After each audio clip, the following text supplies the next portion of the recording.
Hello, I'm Peter McMillan, the Chief Executive Officer of NT Shelter, and you're watching or listening to another episode of Sharing the Couch. I'd like to acknowledge that we're broadcasting from the lands of the Larrakia people here in Darwin, and I'd like to pay my respects to elders past and present, and to emerging leaders as well. I'd also like to extend a very warm welcome to any other First Nations people who may be watching or listening in to this broadcast across Australia. Welcome. Before we begin, I'd like to advise viewers that this episode of Sharing the Couch will be discussing aspects of domestic, family and sexual violence. This content may be distressing and triggering for some viewers. You may wish to switch to a previous episode of Sharing the Couch if that's the case. At the end of this episode, we will reference resources that can support anyone who may need support. It's now an absolute pleasure to welcome to Sharing the Couch Annabelle Daniel, OAM.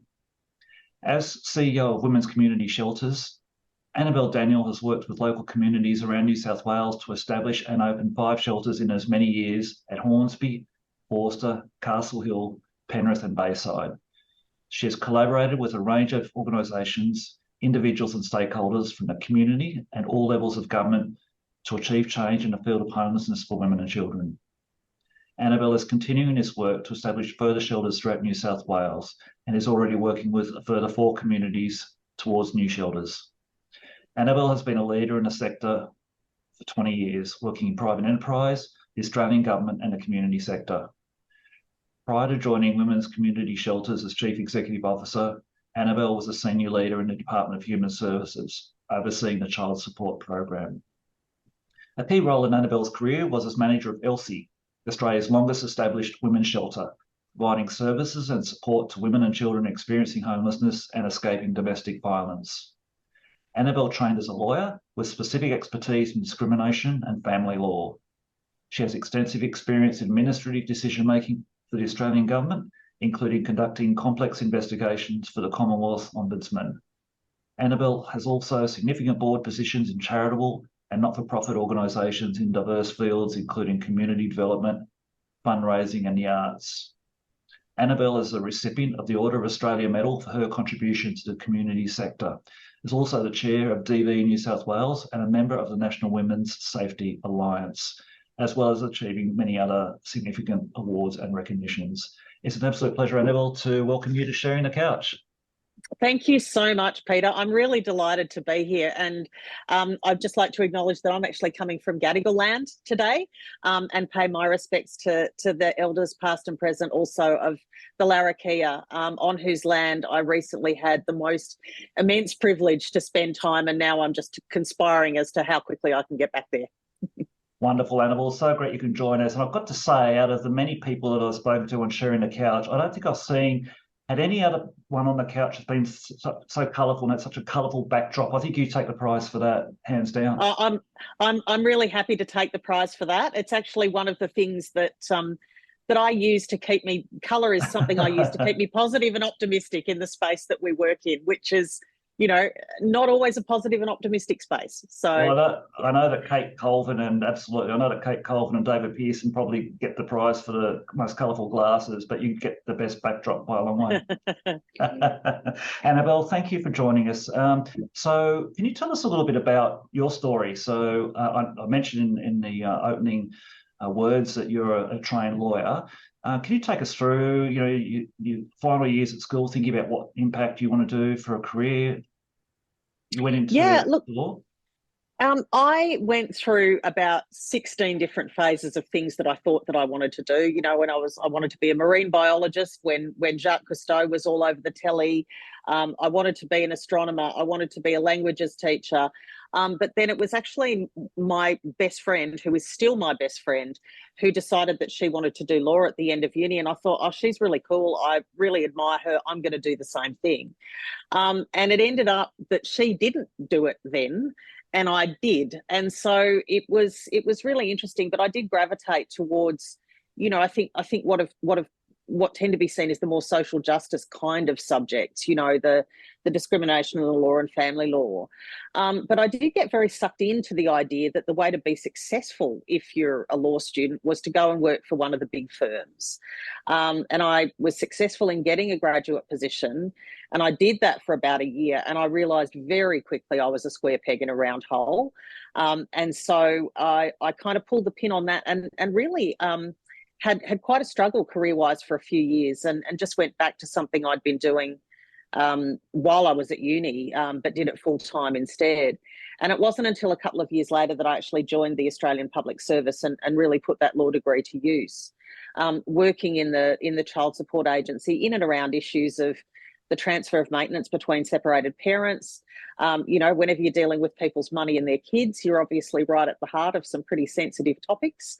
And obviously domestic and family violence played a role there. So I wrote some policy, learnt an awful lot about service delivery, and then went to the Commonwealth Ombudsman for a while after that. And it was out of that opportunity that the Elsie one emerged. Yeah, I'm really keen to talk about Elsie in just a moment. So it's interesting when you mention you realise you're a square peg in a round hole. It's not a very nice feeling. I think a lot of us have been in those situations throughout our careers before, and important, I guess, to have the courage to recognise that and say, I need to make the change, rather than keep doing what we know isn't good for us. I think so, and I think, you know, if I look back now, that's probably a little bit of a theme. I've always been reasonably good at taking the risk in making a jump from something, because I just know very much that you regret the things that you don't do more than the things you do. You know, you've got to put yourself in the way of change, and in the way of exploring opportunities. And if you back yourself, you know, good things come of it. And when you're in that stage, and that was early on in your career, I guess, and that's a very successful outcome to be working for one of the big law firms. Obviously, you know, that's a pretty significant achievement in itself. And at a young age, I'm thinking, you know, do you have those moments where you're wondering, am I the problem, or is it the culture that I'm working in the problem? And without necessarily going in, because a lot of people make successful careers in that, and they're a great fit for that, and some people aren't. What was some of the thinking for you in there? Was it around beliefs or culture, or it was culture without question? And I just remember like a couple of incidents, you know, like I remember there was a wonderful female senior associate who I was working for in this firm, and she had a lot of humanity about her, and it wasn't uncommon for me to walk past her office really early in the morning and see her crying. And, you know, on another incident, we had like a really senior partner who came into, you know, there was a bit of a seminar for some of the new people, and he was standing up the front, and he said, right, well, I've got this paper here from the St. James Ethics Centre, and what it said is, it says that, you know, lawyers should really give a thought to the social justice outcomes of what they're doing, and should have a view as to the impact of what they're achieving with advocating for their clients. And he held the paper up and he ripped it in half, and he said, that's a load of bullshit. You do what your client wants you to do and nothing else. And I think it was at that moment that I kind of spun around in my chair, and I just knew I was in the wrong place. That's pretty stark, isn't it? It's interesting you mention the Vincent Fairfax Foundation. I remember I was on Groot Island in the late 90s, and we did some work with Simon Longstaff and the foundation with leadership programs, and I really value the connection that he made with ethics in business and ethics in leadership. And you've written about kindness before. I mean, I think you said, don't want to misquote you, but I think you said there's a lot of smart people in the world, but there aren't probably enough smart and kind people. And just that powerful story that you just told then, I mean, there's something wrong, isn't there, if we can't be effective in business, but also recognising the need for empathy and kindness as well. Absolutely. And I also sort of think there's a really powerful question in there about the ethics and whether the ends justify the means. You know, we have to, people sort of think sometimes, I think that, you know, community sector organisations must all be perfect because we're all working towards good ends. And I think sometimes we really need to have a think about what cultures we're establishing within our own organisations, you know, about how to be kind, how to be supportive. You know, if restructures are needed, how do we do it in the best ethical way? You know, how do we promote healthy staff, even in environments where, not-for-profits are under the pump a lot of the time and under a lot of pressure. And I think, we have to think about how we do that well, not just in serving our clients and our residents and our cohort, but we also have to think about how we protect our people in this sector, because they're so prone to burnout. They really care. They're often social justice and mission motivated, and it's really easy for that to be taken advantage of. Yeah, and I think if I reflect back on my time in the private business, private sector, we would never go up to any of our colleagues, even think to go up to colleagues and just check in and say, "Are you okay?" That kind of connection, it was not done, and I think we've still got a long way to go in corporate Australia and in the government, business and private sector, and in non-government community organisations, no doubt also, just to, I guess, be more connected with the people we're working with our stakeholders and our staff. Absolutely. I think it's an ongoing process of mindfulness about that stuff. Yeah, fascinating. Absolutely. Now, you were given an opportunity to have a stint at Elsie. Elsie is apparently Australia's longest established women's shelter. Can you tell us a bit about Elsie and the impact that had on you?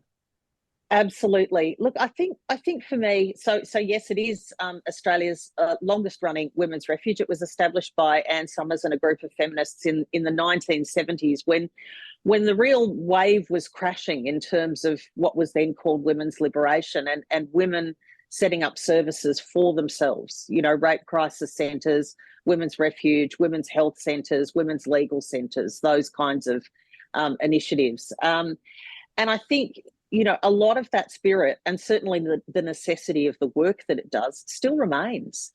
And for me, where I'd always worked in the federal public service, even in the Commonwealth Ombudsman, where I was investigating government departments from the outside in, you're dealing with people essentially at arm's length. They might be at the end of a telephone or the end of a letter that you write or the end of a decision that you make and you communicate. And when I had the opportunity to manage Elsie, I had every piece of systemic discrimination that affects women and children right there in my face, because your office is in the refuge.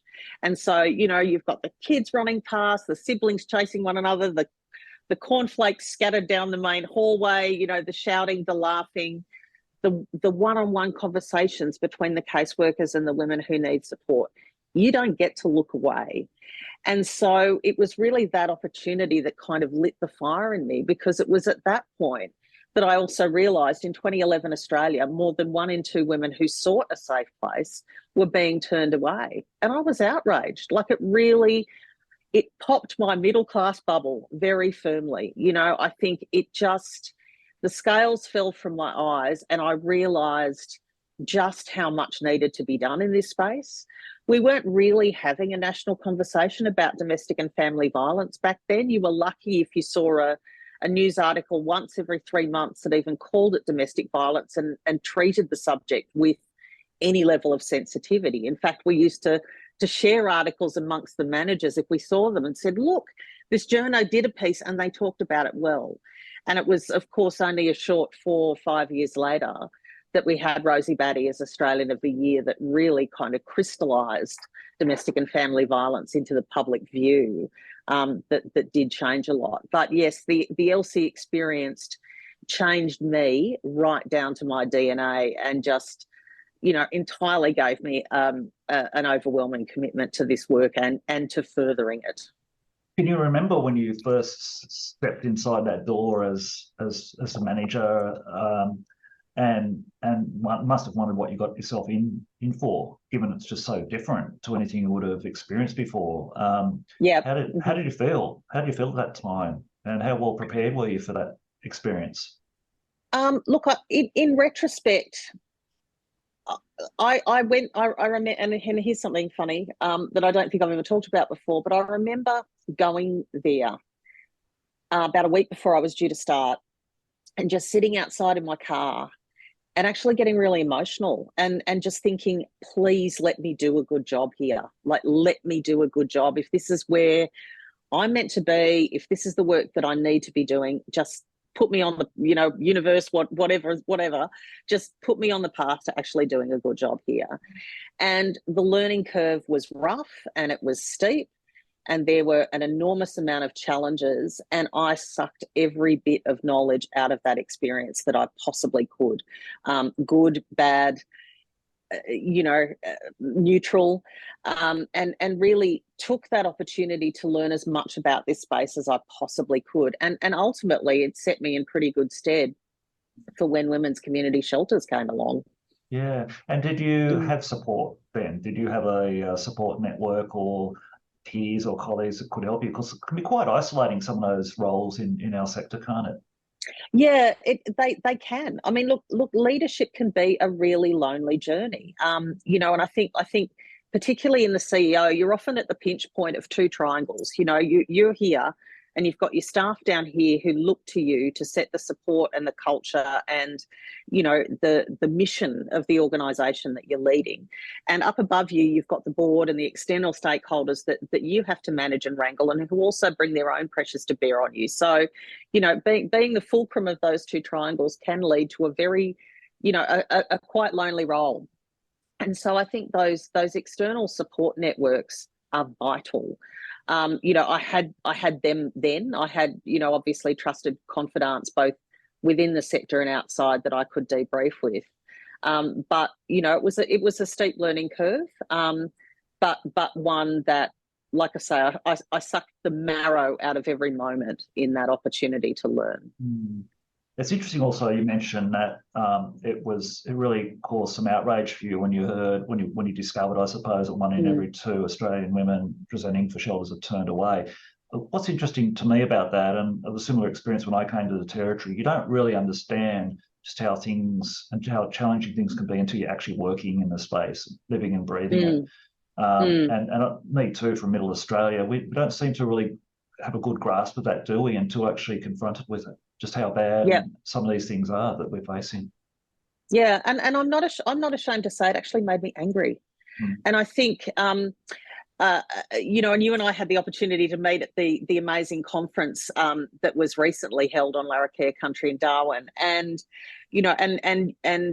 your comments around being angry, as part of a panel that you're on, really resonated with me. And I think, when you see that injustice, when you see the inequity, if you're a person that is minded that way, it does actually, start that kindling and get you moving towards making change. I'm very much in favour of using that as fuel to purposeful action. And Annabelle, in terms of that stint that you had at Elsie, I think it was around 12 months, I understand. So do you feel in that time, it's not a huge amount of time, but still you absolutely immersed yourself in that experience and took the marrow out of it, as you said, which is just brilliant. Do you feel that you're able to leave a legacy there? I think so, in the sense, I mean, that we had the really disappointing thing was that about a year and a half after I left, there were some huge changes in New South Wales about the way that contracting was done. It was known as the going home, staying home reforms.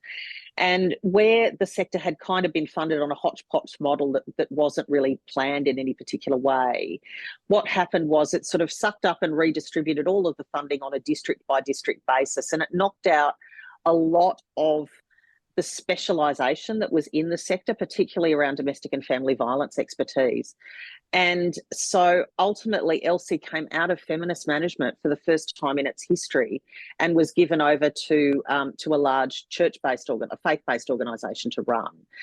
And in a sense, the positive that's come out of that a decade later was it fired up public understanding in New South Wales about the vital importance of women's services and specialist services in the domestic and family violence space. And ultimately, that was the path that I took in growing women's community shelters later. So, there were absolutely seismic events across the whole sector fairly shortly afterwards, which,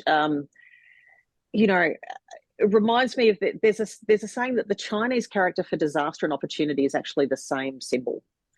And a friend of mine talks about disaster-tunity, and when I reflect back on that time, I think about that, because it was terrible for a lot of the services and the loss of services at that time and what had been established feminist practice. However, that disruption provided an opportunity for a new niche work to emerge, and foregrounding the importance of that work in the response. Fantastic. And in terms of the opportunity, you've moved to women's community shelters as CEO. So for those of us who may not be that aware of the organisation, I take it then it had been established for some time beforehand, or was it a new organisation? No, there was a really interesting story there. So when I was coming towards the end of my time at Elsie, I got a survey through from a new organisation that was being founded by a board.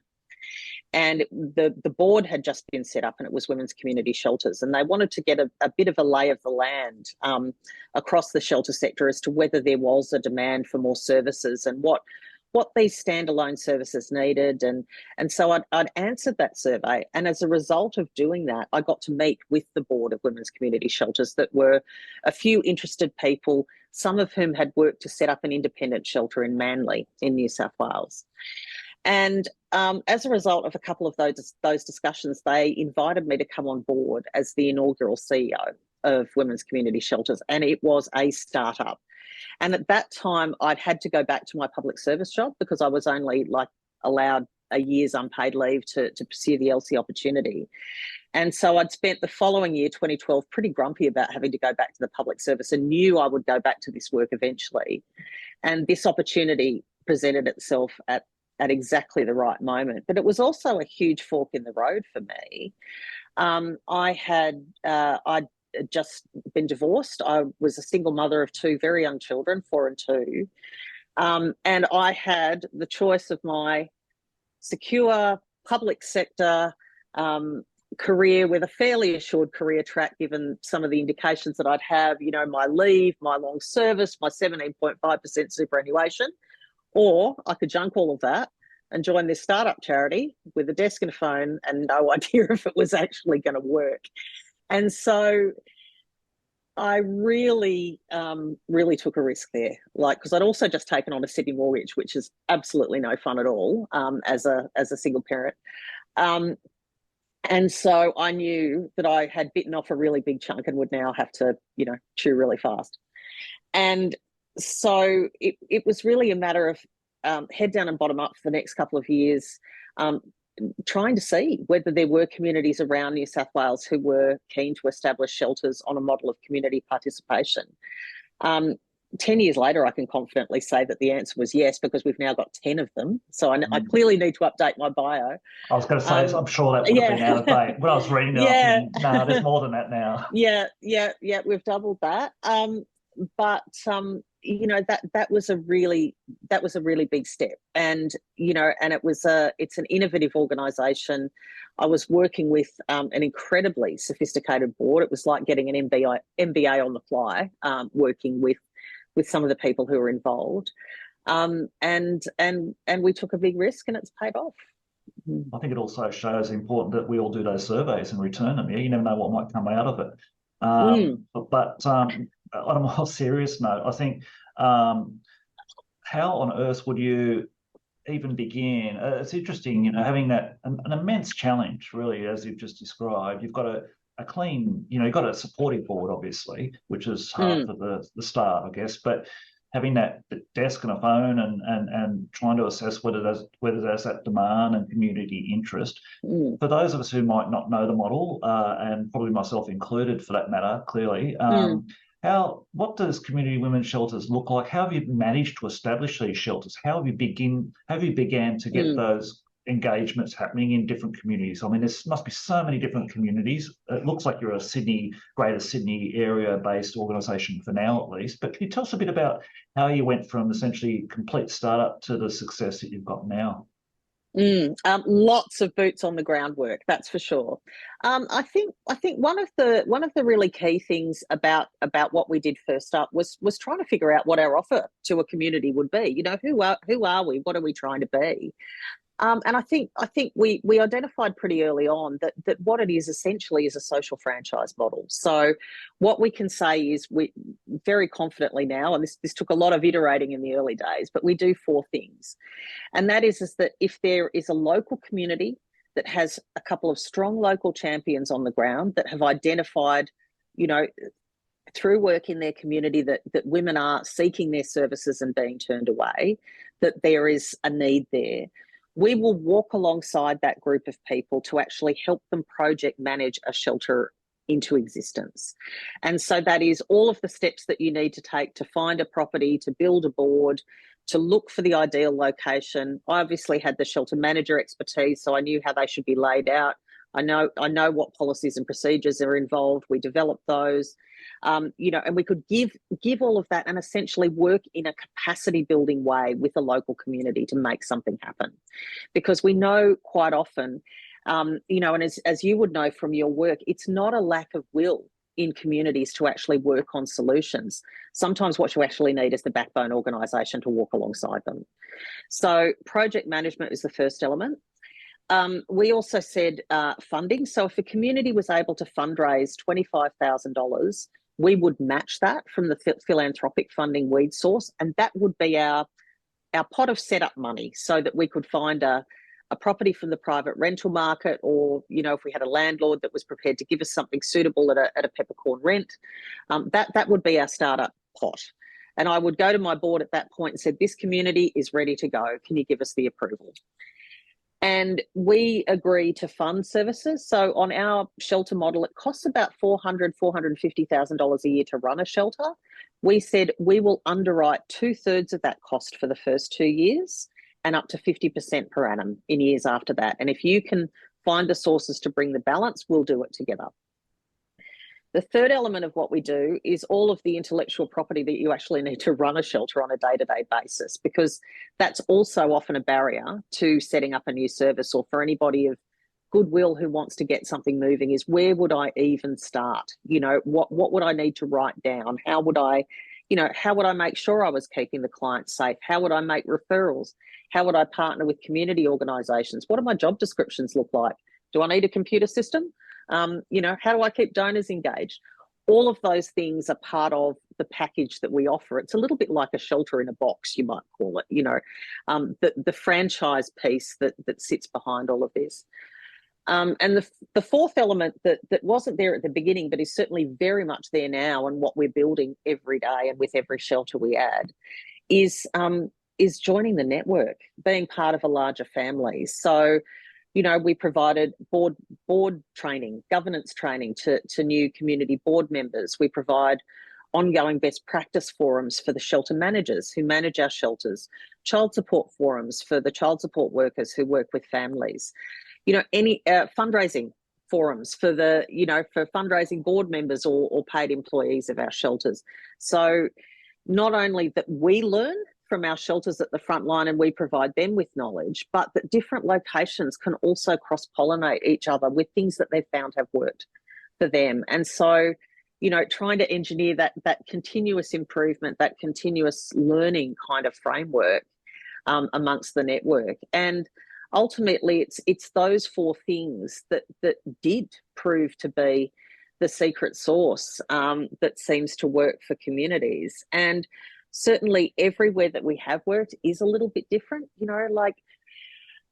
Hornsby was the first place that this took root. We opened the doors on that shelter almost exactly 2 years after I started. And, and that was quite similar to Manly in that in New South Wales, Hornsby is a bit of a transport hub. There's a lot of services based there, like Centrelink, Medicare, doctors. You've got big shopping centre. It's a locus for train transport and for bus transport.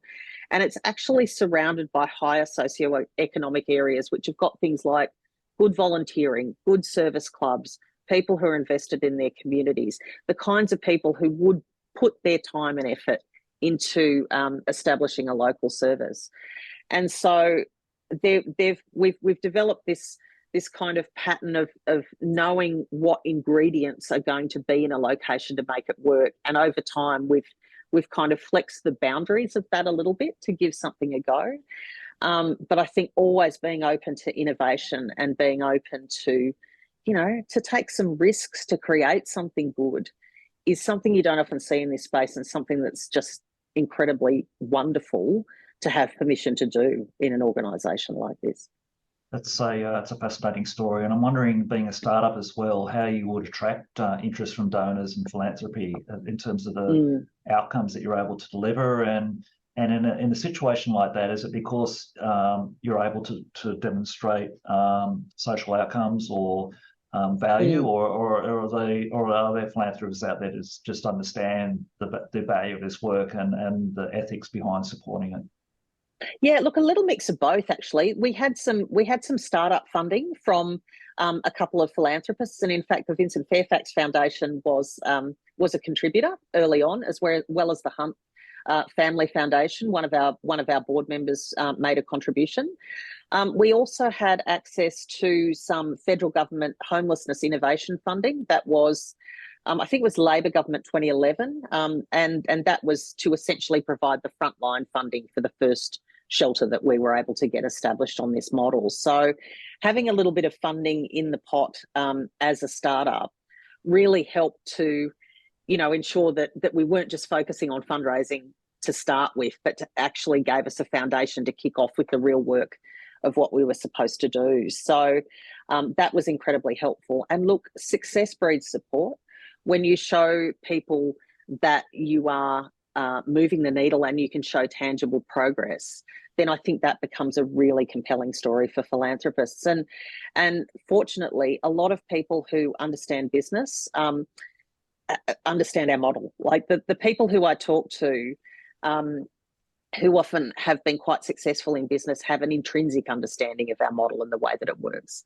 And so that has been helpful over time. Can you maybe share an example or a story perhaps of how you managed to come across or find these local champions? Because understandably, they're really crucial to having that. You have to walk alongside the right people, I guess, or people who are able to really, I guess, deliver, make the contribution that they're, I guess, flagging and are committed. Can you tell us about how you have managed to find some of these people? Yeah, it's been fascinating. And it's in the early days, there was a lot of me going out and sort of, or actively searching for, for groups or for entry points into a community that might be right for this kind of work. Probably from about shelters 5 onwards, people came knocking on our doors, and, there was some pretty compelling success once we got to about number 4.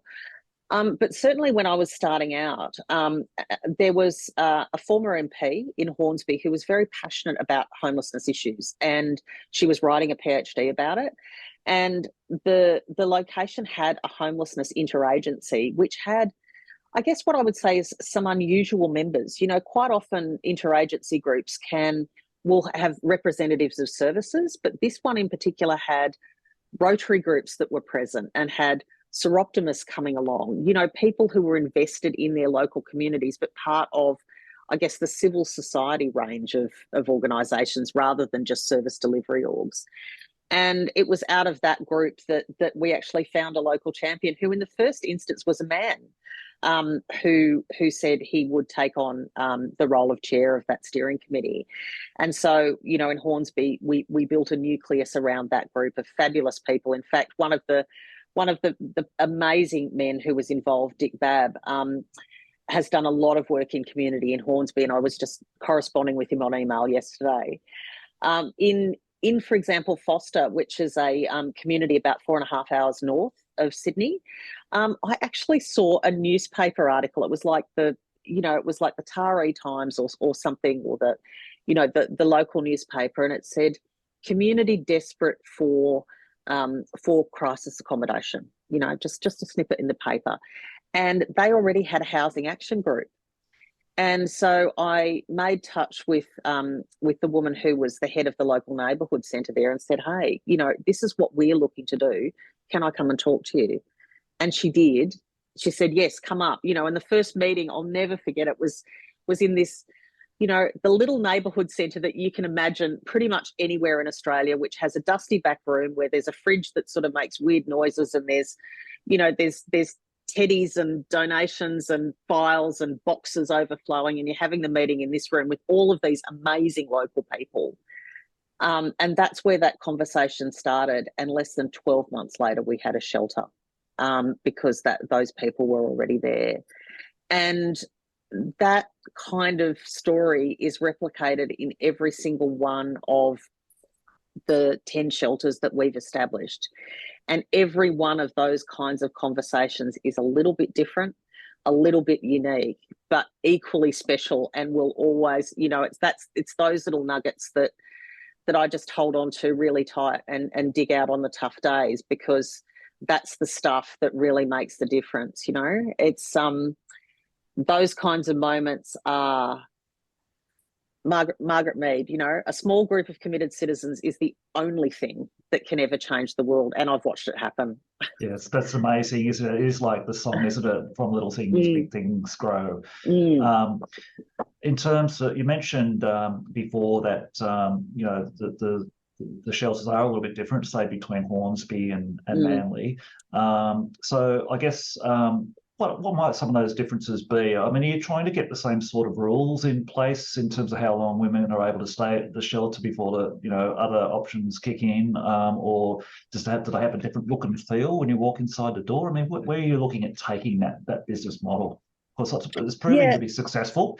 I guess if a community says they're interested, do you have a preconceived view of what it needs to look like on the ground? In terms of providing crisis accommodation, I would say yes. That's the that is the model. We in working with communities on this model.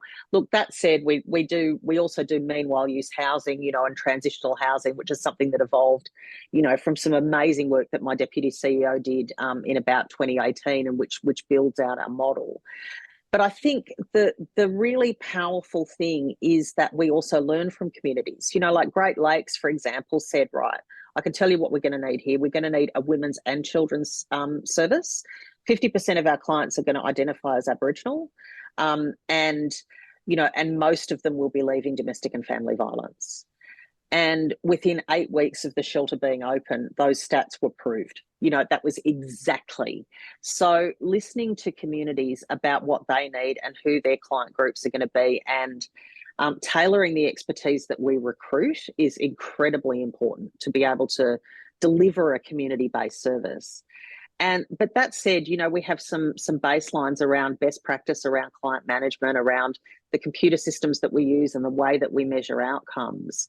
But all of that, like if you looked at a shelter from the outside, you would never know that there's sort of this intel piece that kind of sits underneath it. I think of us like, we are a bit like the processing chip that sits inside a computer, whereas you can put whatever name that you want on the outside. And what we're doing is we're helping that local service be sustainable, and we're providing them support. So if they do have a crisis or an HR issue or a fundraising issue, that we are that safety net underneath that makes sure that the entire service isn't compromised because they've had a hiccup, which we know can be a problem for small standalone community organisations when they hit big roadblocks. So, that was the other element of what we're trying to do. So there is flex, absolutely, in our model.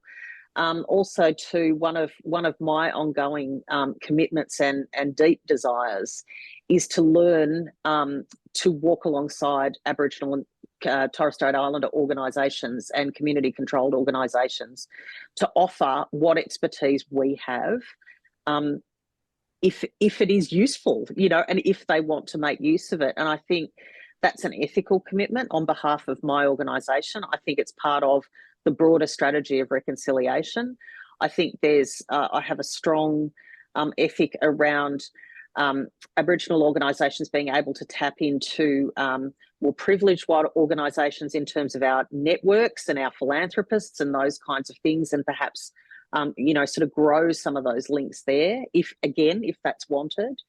And, generally to provide what we have to communities and work with them in that capacity building way.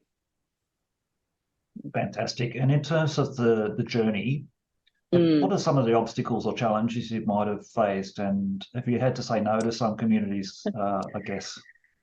Look, the real irony is that we have to turn communities away if we don't have the funds to do everything. We proved up the model 4 times. We had 4 shelters operating before we were able to secure New South Wales state government funding. And we sort of came in via a funny way, which was via the Office of Social Innovation, which was part of Treasury at the time in 2016. But I had those few years of so many people telling me this was never going to work and it was a dumb idea and why was I doing crisis, and there's I'd be much better focusing on this over here or that over here, or and I knew that the need was there. And I think some of the challenges, so certainly initially, were getting over those perceptions and the fact that people were saying this is never going to work, and also being viewed with suspicion by existing services. There's quite a patch mentality in services sometimes. A lot of people feel threatened if they see a new organisation moving into what they consider their patch to be. And I did have some confrontational conversations with people who did feel threatened. But that's also the nature of being a disruptive organisation. And I think my focus was relentlessly on the women and children who were not being served. Where 1 in 2 are being turned away, that is where my duty is.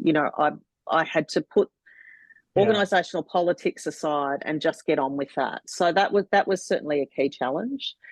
Raising more funding was a key challenge.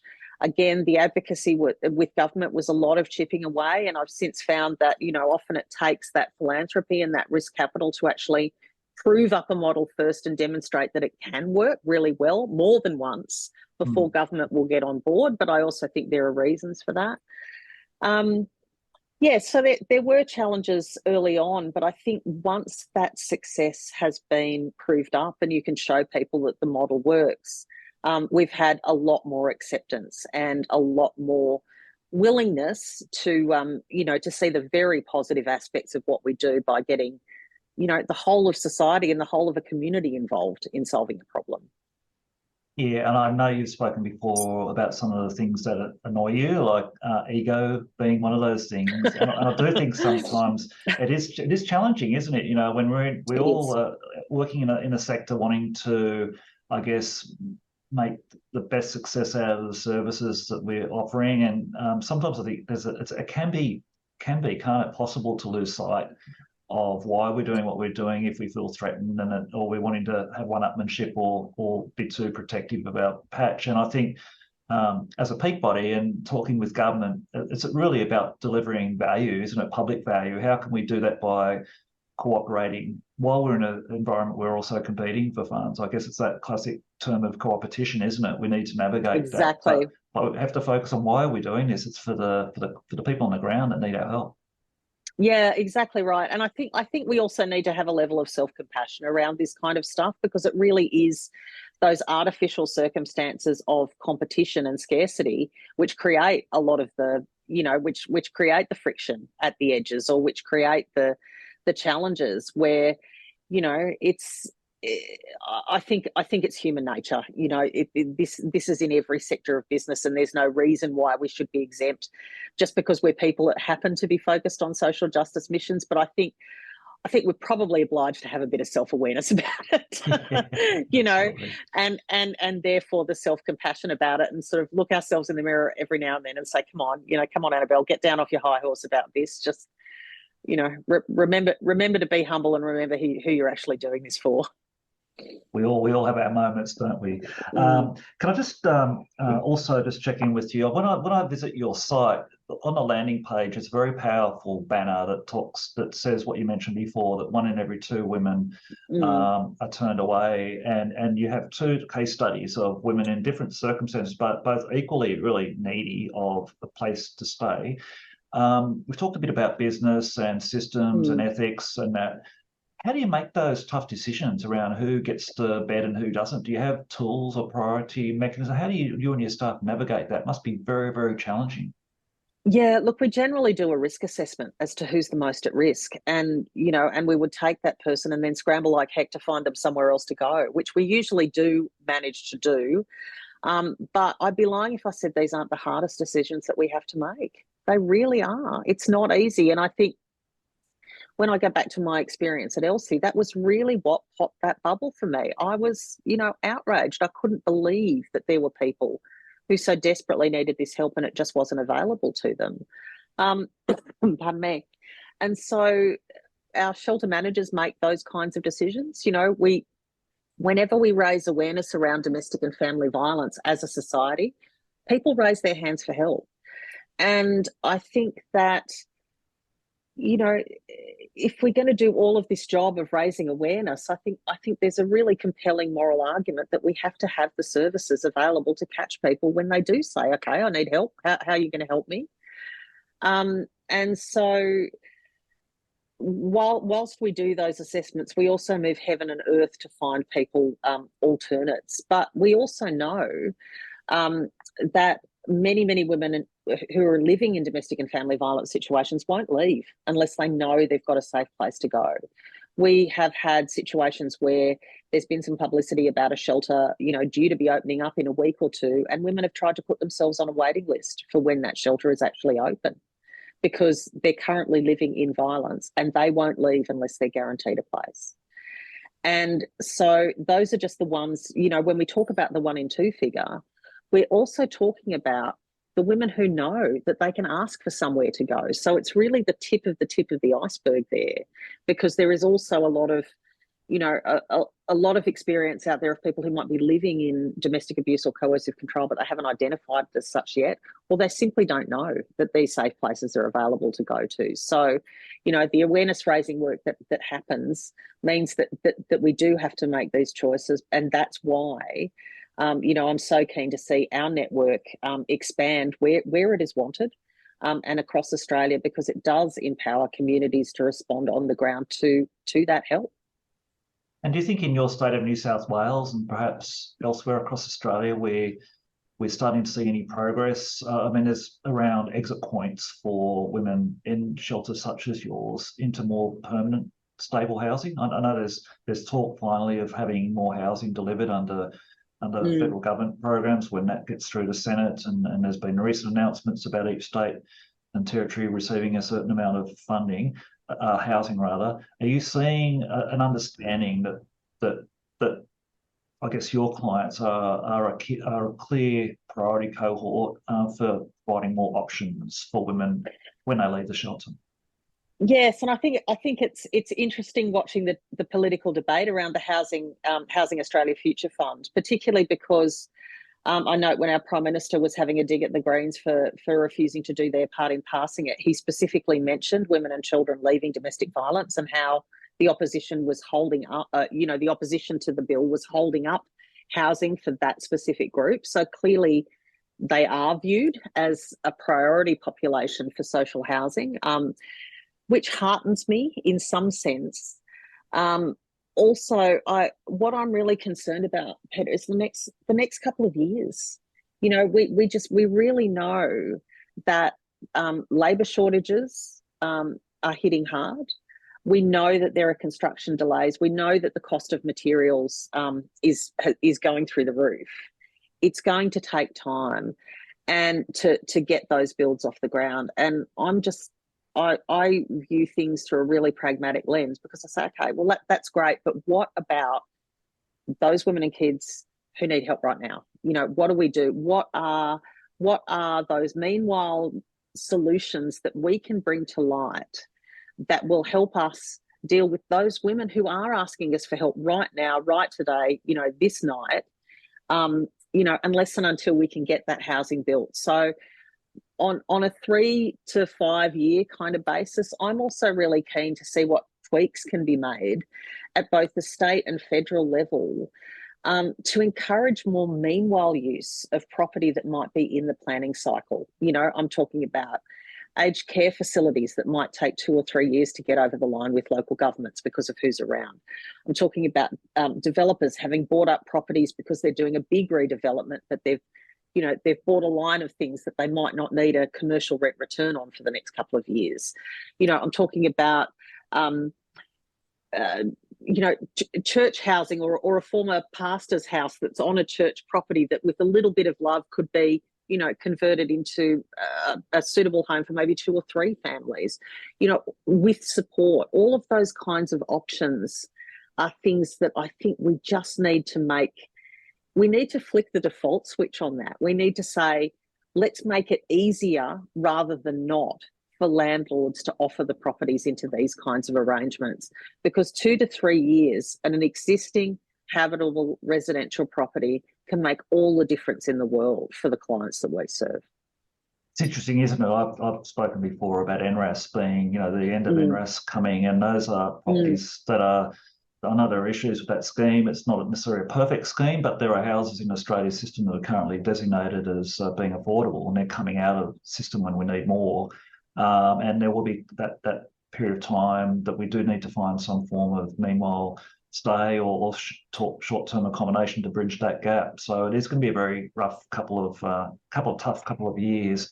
I've just like to finish, I guess, Annabelle, if we can, in terms of some of these things that have been said and written about you and acknowledged in the recognition you've had about your successful leadership and being a strong entrepreneur, obviously having empathy and being very driven by getting in there and getting things done, so that high drive and achievement. But you're also an optimistic person. So in terms of people who are watching this, who are working in our sector, it's tough. It's hard working in our sector. It's challenging. It can be quite harrowing at times.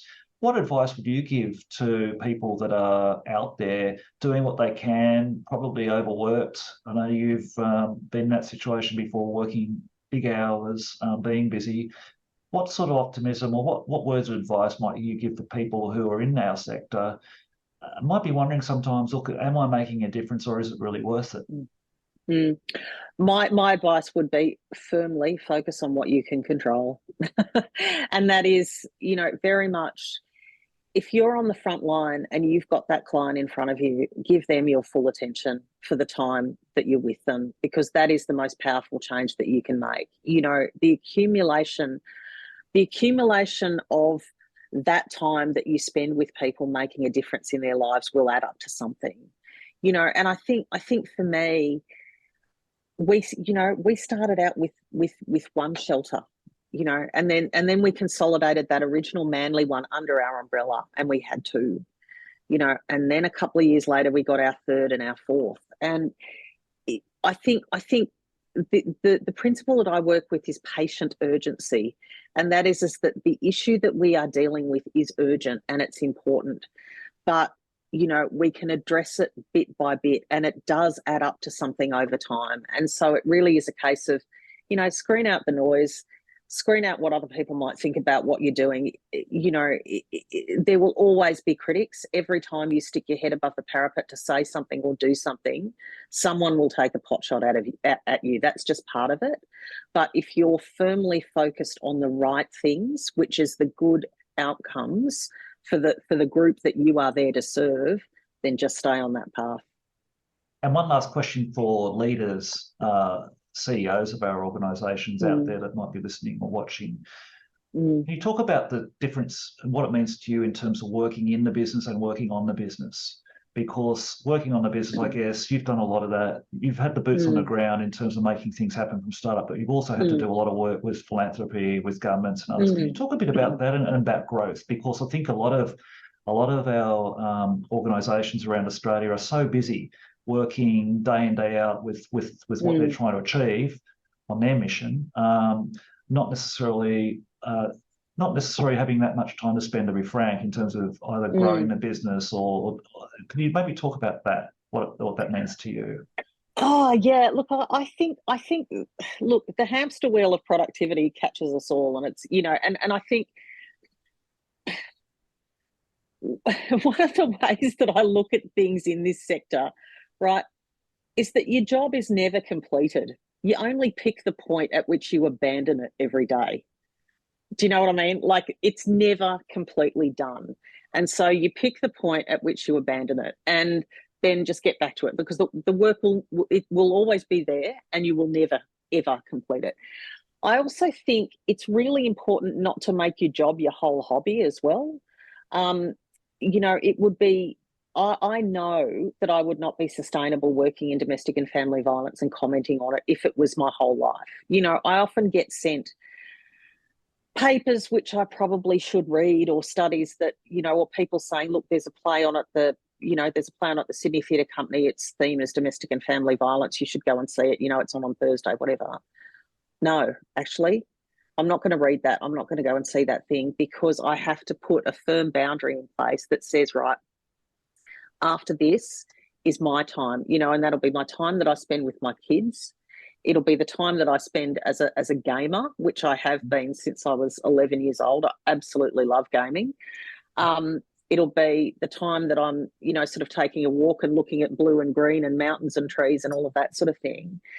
And I think, to your question, that's where the working on the business comes in rather than the working in the business. Is I often find your creative ideas, your stretch thinking, your strategy, all of those dots start to connect, that kind of give you that space and that give you the biggest perspective when you actually step out of it. And so I'm a firm believer in drawing a line, and in switching off and not making your job your whole life. It's easy to do. It is. There's a very compelling argument for it, but you really have to have some firm boundaries, and ultimately that's what gives you. That's what creates the space for the practice of the strategic thinking.